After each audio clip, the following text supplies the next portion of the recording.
Hello, everybody. Just had a conversation with somebody very close to me, and I'll give you a scenario, and we'll go back to basics and see what you think. Currently, property market, right?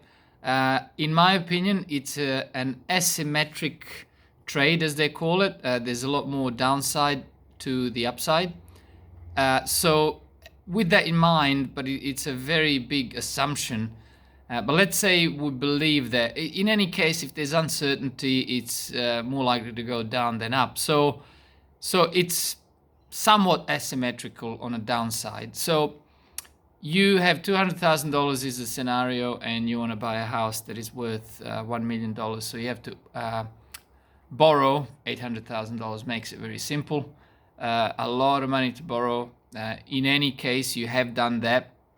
What happens if this house becomes, so the house is worth $1 million with your $200 deposit, $800 loan. It becomes, so it's $1 million house, but it pulls back, quote unquote, only 20%, which is really not a crash, really. I mean, it's only 20%. It is a lot of money. In this case, it's $200,000. Guess who lost that $200,000? It's actually your money, your principal. What you invested is $200,000. That's gone down.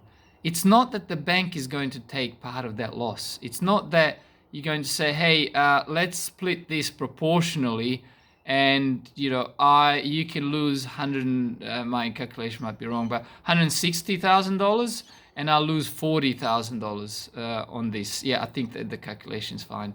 So $160,000 is if you sell it tomorrow, the bank has lost it, and you don't have to pay that $160,000, and you've lost $40,000. No, it's not. The anything that goes up or down or up is your loss, is not bank's loss. Bank is not going to participate in that loss. Bank still wants their $800,000 back.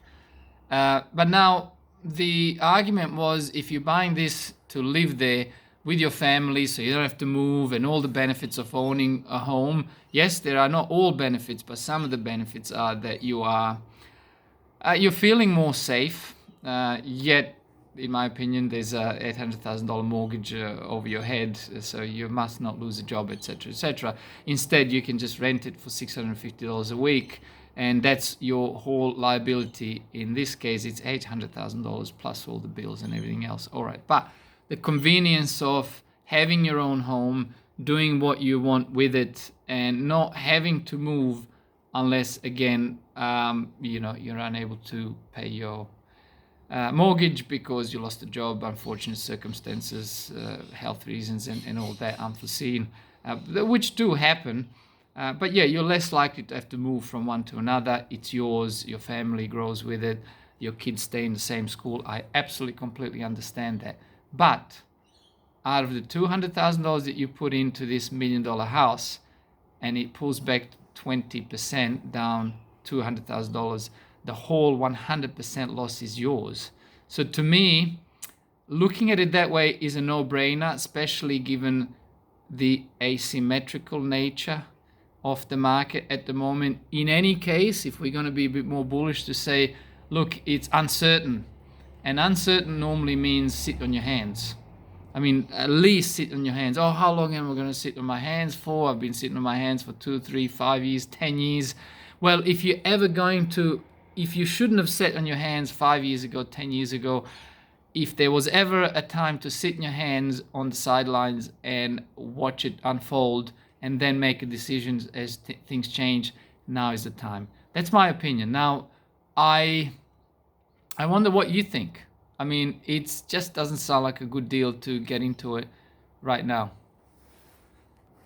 All right, that'll do for this Thursday, 7th of May, 2020. Thanks again for watching. Let me know what you think. As always, please share. See you next time. Bye for now.